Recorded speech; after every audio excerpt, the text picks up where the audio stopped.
Өрт коопсуздук эрежелерин бузган жактарга айып пулдун өлчөмүн 1 миллион сомго чейин көтөргөн мыйзам долбоору сунушталууда. Эми айтсаңыз, бул мыйзам долбоорунун мазмуну кандай?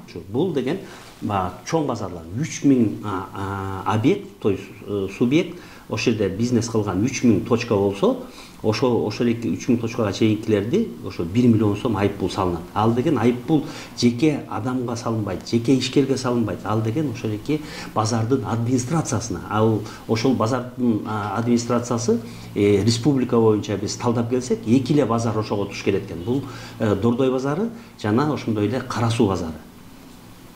Демек, эгер 2000ге чейинки ушундай точкалар болсо, ал мисалы үчүн Ош базары деп коелу, Орто Сой базары дейли, Сум дейли, Гум дейли, аларга 500 000 айып пул деп бөлүп атабыз.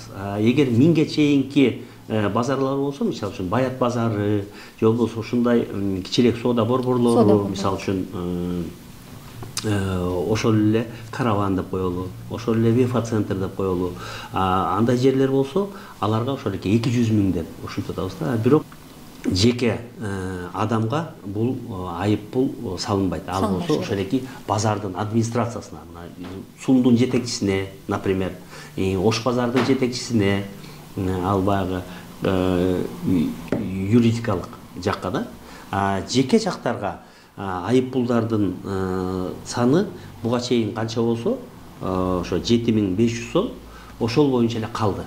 Руслан Аскаров деген биздин катталуучубузда төмөндөгүдөй суроо бар экен. Мурдагы мыйзам долбоору боюнча ошол айып пулдун өлчөмү канча эле деп сурап жатат да. Айып пулдун ошо аздыгынан келип текшере берсин деген баягы шалакы мамилеси, эмне төлөп коем 23 000 деген мамилесинин алкагында ошол өрт коопсуздук эрежелери сакталбай келүүдө да. Ошондуктан учурда бүгүнкү күнү бардык жерде ошол айып пулдун эң жогорку деңгээли биз сала турган юридикалык жактарга 23 000 сом, жана ошондой эле жеке жактарга 7500 сом болуп эсептелет.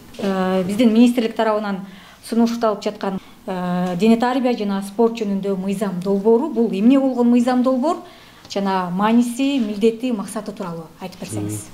Дене тарбия жана спорт жөнүндө мыйзам Өзгөчө кырдаалдар министрлигинин кызматкерлери жана ошондой эле эркин жалданган кызматкерлерге өзгөчө тиешелүү.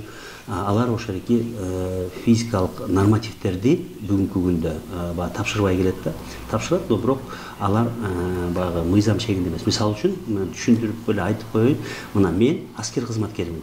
Менин жанымда эле дагы бирөө ал эркин жалдоочу кызматкер да, гражданский деп коелу. Анын экөөбүздүн кылган милдетибиз бир эле. Куткаруу иштерине чогуу чыгабыз, өрт өчүрүүгө чогуу чыгабыз. Өрт өчүрүүдө шаймандарды бирге колдонобуз. Ошондой эле шатыга бирге чыгабыз. Эми эгер бул мыйзам долбоору өтө турган болсо, демек эркин жалдоочу дагы, аскер кызматкери деген статуска ээ болбогон күндө дагы бирдей жоопкерчилик тартат деп мындай жалпак тил менен айта алабызбы?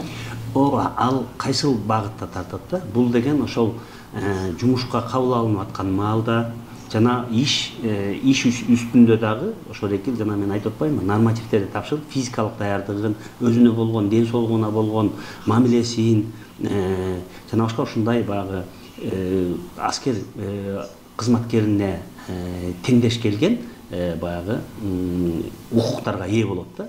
Күжүрмөн даярдыгын дагы ошондой эле ошонун ичинен эле, анын ичинен ошол күжүрмөн даярдыгы дагы ошого теңдештирилет.